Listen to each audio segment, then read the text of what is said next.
Helena, she's in. She's...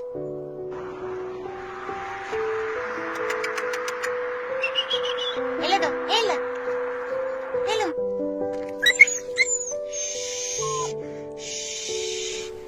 Okay, rewind for a second. So, yeah, this is how it all started.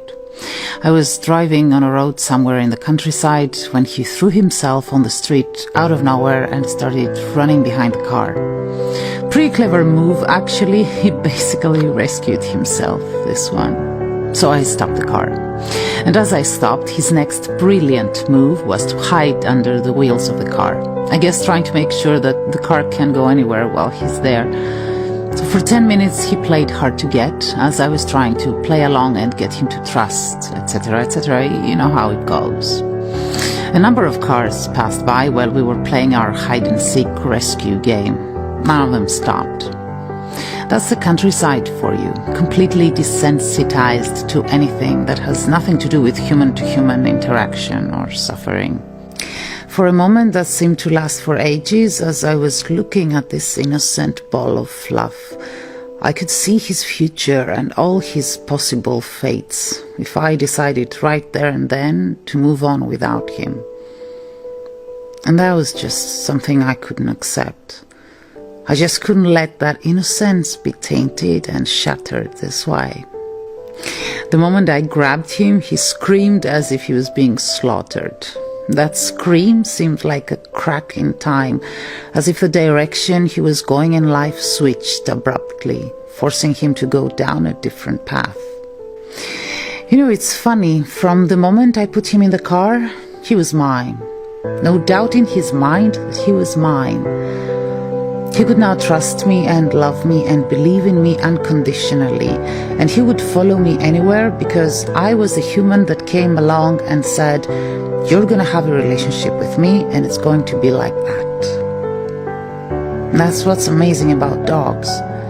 Absolutely amazing.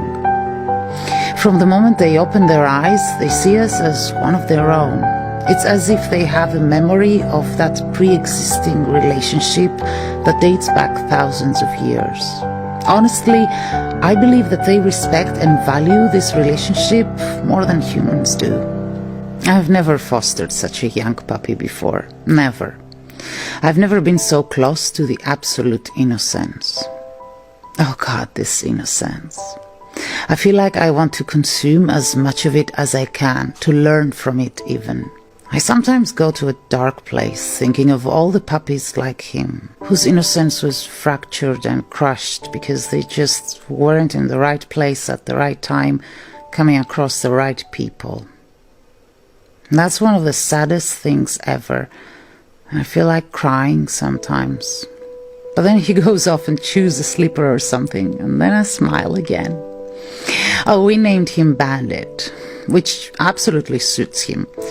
But I sometimes call him Bendito, Spanish for blessed. The country's lockdown trapped us in the countryside, which I guess is a good thing. So Bandit spends his days playing, sleeping, eating, playing, eating, sleeping. When he sleeps, it's as if the world is at peace. And when he's awake, well, when he's awake, he's very awake. Bless his little cotton socks. He's unstoppable. I feel like I want to teach him everything, to show him everything about the world and its smells and its beauty. And his innocent heart is ready to learn and take it all in, to learn from me and to learn from my dogs that half the day bully him and the other half tolerate his innocence and his puppyhood. Within 10 days, he's already grown, physically, mentally. I look at him and try to enjoy as much of his puppyhood as possible before it slips through my fingers as time goes by.